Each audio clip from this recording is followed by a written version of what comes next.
Up next, Gordon and I continue our look at the Lumix G9 on the Camera Labs Photography Podcast. Hi, it's Doug Kay, and I'm here once again with Mr. Camera Labs Gordon Lang as we continue with part 3 of our review of the Lumix G9. Hello, Gordon. Hello, Doug. How are you? This is part 3 of our G9 review. If you missed part 2, then you'll have missed out all the autofocus and handling performance. Part 1 covered the design and controls, so please do check them all out. Or, of course, head on over to cameralabs.com for my in-depth review, and please don't forget to subscribe. Now, here's a little bonus action for anyone who missed the sound of the continuous shutter. I'm going to just show you what the mechanical shutter sounds like. Do you like that? That's at 12 frames per second, believe it or not. No, it's not. That's at 9 frames per second. That's 12 frames. Yeah, very nice. Okay, so that's, again, if you want to know more about that burst shooting, go to part 2. This one is all about image quality. Now, Panasonic has put in a lot of work on its JPEG engine. This is a story you've heard before because Sony has put a lot of work into its JPEG engine as well on the latest A7R Mark III, and I believe both companies have done a great job. They've really, really enhanced the way the images look straight out of camera. I urge you to go to cameralabs.com, look at my G9 review and check out those sample images. They do look much better than previous Lumix G cameras. The colors look more natural, skin tones look better, noise is better controlled, skies look more natural. It's kind of, I keep using that word natural, but they kind of look less electronic, they just look nicer, you know. And it's got to a point now where I can't definitively say, hey, you know, Olympus and Fujifilm have got those nicer colors because Panasonic and Sony now have very, very nice looking JPEGs out of camera. And there are distinct differences between them, and you may prefer one to the other, but is one better than the other?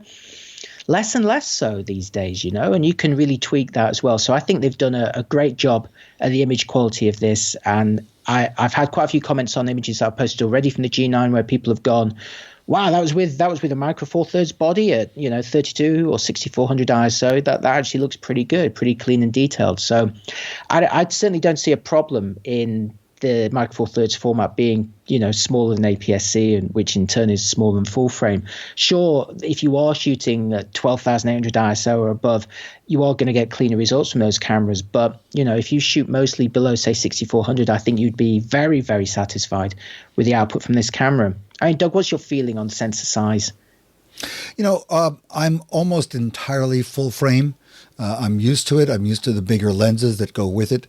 But you're right. The smaller sensors have done quite a bit better. By the way, I think, for the last couple of years, I've held out Fujifilm's sensor and JPEG quality as being maybe the best. And I think now the Sony and the two micro four thirds manufacturers are really sort of catching up to that Fuji look in many ways. I'm very impressed. I love the still images you've made with this camera.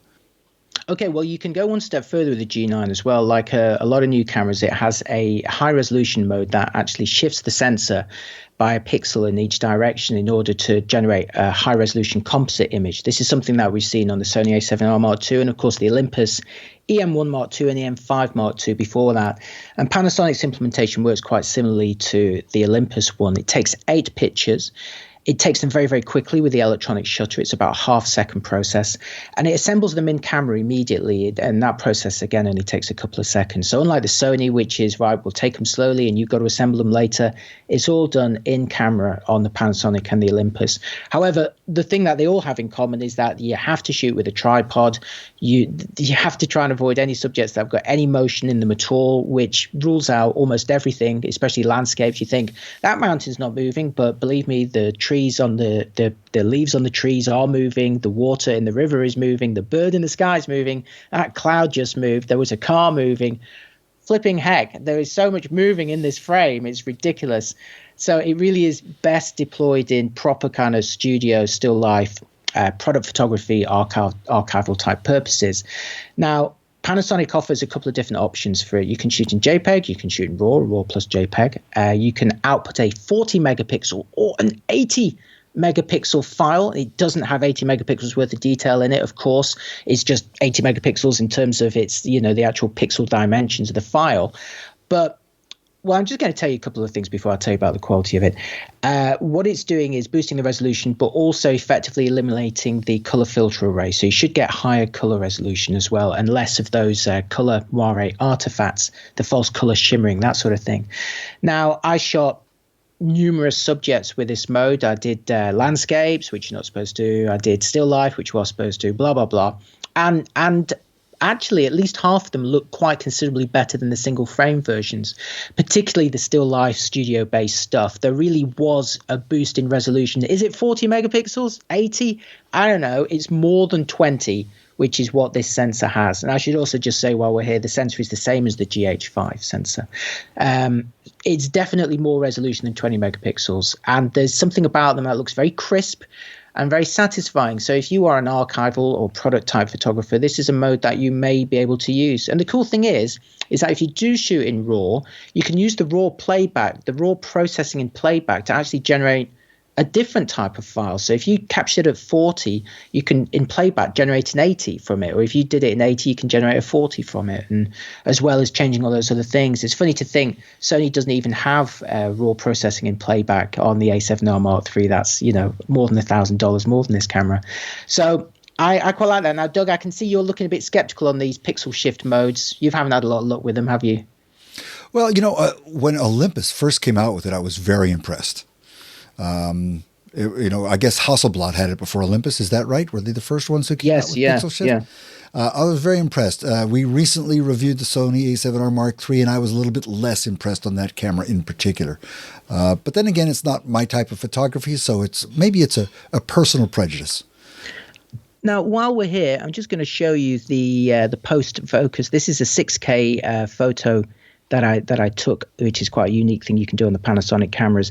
This films a bit of video, and in this instance, it racks the focus from near to far. I'm going to just tap. Is that working, Doug? Can you see that? Uh-huh. So you can actually tap. It's like Blade Runner. The first one, not the second one. You can actually tap the area of the picture that you want to refocus on. And to be very clear, what we're doing here is this is something that's previously recorded. There's not a bottle of beer in front of Gordon. There will be later. He's showing how to change this in camera, essentially in post-production. Yeah, and the other thing you can do is not only so you tap on the area that you want to be in focus, and then you press the set button, and it extracts it as a JPEG, 18 megapixels in the case of 6K photo. But you can also you can generate as many JPEGs as you want from this file. So I could do one at the nearest focus, at the furthest focus, and you can even do an automatic focus stack between two different ranges. So I could have created 3 different versions of this image, which we'll show you now because I'm not sure that demonstration worked as well as I wanted it to. So here's one where you see the closest beer bottle in focus. Here's one where you see the furthest beer bottle in focus, and here's one where I've said, look, just do everything in focus, and it generates it all in seconds. So this is just a really nice feature that's on the Panasonic cameras that no one else is really doing. They've really taken this idea of filming video, high resolution video, and running with it. One of the other things you can do, I talked about burst. Doing a pre-burst capture before. Here is a 6K video I filmed again on the safari I went on of those little birds that sit on water buffalo and kind of pick out all the insects. Well, I wanted a picture of one of them flying off, taking off, and every time I took a picture of it, it was already in flight. So here's what I've done. Hopefully you can see that, and I can actually cycle through these images, 30 in either direction. Let me do that one. And you can see I'm rewinding that now. And that little bird, you can see it sort of fly across the frame, and it's now landed on the buffalo. And again, you just choose that 60 frames, 30 on either side. It's so easy. You never miss the moment. And this leads us on. I mean, well, actually, Doug, what do you think of these modes? Would you use 6K or 4K photo? Is it a novelty? When Panasonic first came out with the 4K video, I was very impressed with it, and I went out and tried it. I think, and that was, as you said, an 8 megapixel image. Now at 6K, I would definitely use that. There's no question, because you're getting, what did you say? It was an 18 megapixel? 18. Yeah, I think that's excellent. So this is, in fact, a mode I would definitely use.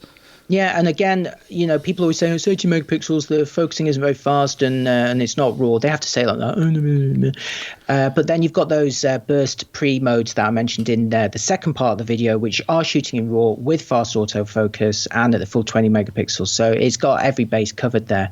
It's time to talk about video quality now. Panasonic obviously always leaders in this regard. And this is where you really see the GH5 and the G9 kind of separate. The G9 can film 4K up to 60p. It can do 50 or 60p, which is still more than anyone else in this price point and this class. Everyone else, lots of people are doing 4K, apart from Canon at this class, obviously, but they stop at 30p. So Panasonic offers it at 50 or 60p on both the G9 and the GH5. Where they differ is on the G9, it's 8-bit video and it's limited to half-hour clips.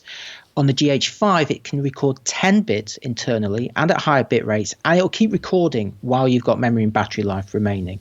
So that's a really kind of big difference on it. Also, you've got some really specialist video features like support for anamorphic lenses and really high bit rates on the GH5. Lots of other kind of shooting aids, vector scope type stuff. That's not on the G9. But the G9 still has Cinelite D. You can film flat footage with it and grade it. It's also got very good stabilization. I want to show you another clip. This is me walking along the streets of Brighton with the stabilization on. This is with the Leica 12 to 60, and you can see it's ironed out pretty much all of that. You could use this camera for vlogging or for, walking along the streets of Brighton if that's what turns you on. You can also use the touch screen to pull focus. In this video, you can see I'm pulling focus on those beer bottles again, and it is doing that pretty effectively.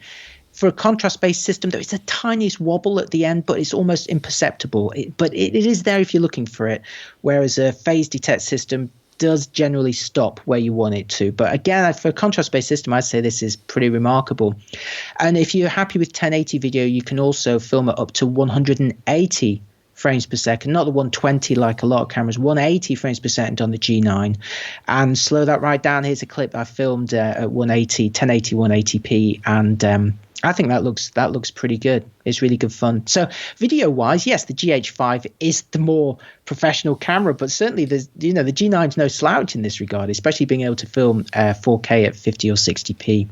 What do you think of those features, Doug? Yeah, I'm a little confused. So we started out in part one talking about the fact that both the G9 and the GH5 are positioned in what Panasonic refers to as their flagship cameras. And they are saying that the GH5 is their best video camera. No, their best hybrid camera. So that's for a bit of both. Okay, and the G9 is their best still photography camera? Okay, yeah. So the question is, can you save $300, buy the G9, and get a superior still photography camera? I mean, which one do you think is better for still photography if you had to pick one? Isn't it the other way around? Isn't the G9's $300 more than the GH5, right? No. The GH5 is $2,000 US and the G9 is only $1,700. Well, in that case, if you're mostly a still shooter, I would definitely go for the G9 because it's got that capability, especially if you're doing action shooting. It's got that ability to shoot at 20 frames per second with continuous autofocus and RAW for 50 frame bursts at the full 20 megapixel resolution. It also has that pixel shift mode, which isn't on the GH5. It's got the larger viewfinder magnification, the top LCD screen, the ability to charge it over USB. That's no benefit particularly to stills as opposed to video, but it's a nice benefit to have. Certainly, I would prefer to have the G9 over the GH5 unless I was a pro movie shooter. I'm very happy with the video quality from the G9. It's certainly good enough for me, but if you are very high end, you're using it for commercial video purposes, you're a proper videographer, then you are going to find the extra capabilities of the GH5 better. You're going to appreciate that 10-bit video, the unlimited recording times, all of the shooting aids, the higher bit rates, all of those things. But if you're kind of a more casual video shooter like I am, the G9 is brilliant. It will give you everything you need from the GH5, but with better stills capabilities. And of course, it's got that more modern JPEG engine. So if, like me, he says, pointing at his book behind him in camera, if like me, you like to shoot JPEG out of camera, you are going to get better still photo quality out of the G9 than you will out of the GH5. So long answer to say yes, if you're a still shooter, I'd get the G9 over the GH5, definitely. And I would only go for the GH5 if you're a really high-end video shooter. The bigger question, though, EM1 Mark II versus is it really hard because they both have such similar feature sets now and very, very similar quality for photo and video. Personally speaking, when you look at the full performance, I think and the overall feature set, I think the Panasonic G9 has the edge personally, but a lot of it will boil down to on which one you actually prefer the look and feel of. And again, going back to what we talked about in part 2, if you have a lot of lenses by one of those manufacturers, they will generally work better with that manufacturer's body, particularly in terms of stabilization and autofocus. You can put Olympus lenses on Panasonic bodies and vice versa, but you won't get all the feature set of when you match them. So if you already have a big collection of Olympus lenses, I might be inclined to stick with an Olympus body and vice versa. As for the XT2, again, both of these bodies will really out-feature it, especially in terms of video and fast burst shooting and autofocusing. But the XT2 is still a very, very attractive camera, literally as well. I mean, I think it looks very, very nice. A lot will boil down again to how you like the look and feel of it. If you're going to be shooting quite a lot at higher ISOs, because that bigger sensor will really help you out. And also whether you like Fuji's lenses, which I do, but no built-in stabilization yet on the Fujis. Hopefully it's something they're going to fix. But I'd say that the Olympus and Panasonic out-feature it. And as a whole, the G9 is by far Panasonic's most impressive mirrorless camera to date. It's absolutely fantastic. I love shooting with it. I've been using it for quite a while in a lot of different environments.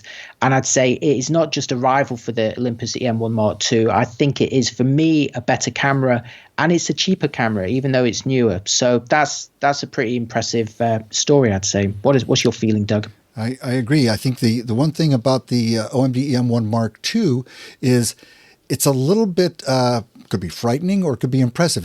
Looks like it has a lot more knobs and dials than the Lumix cameras do.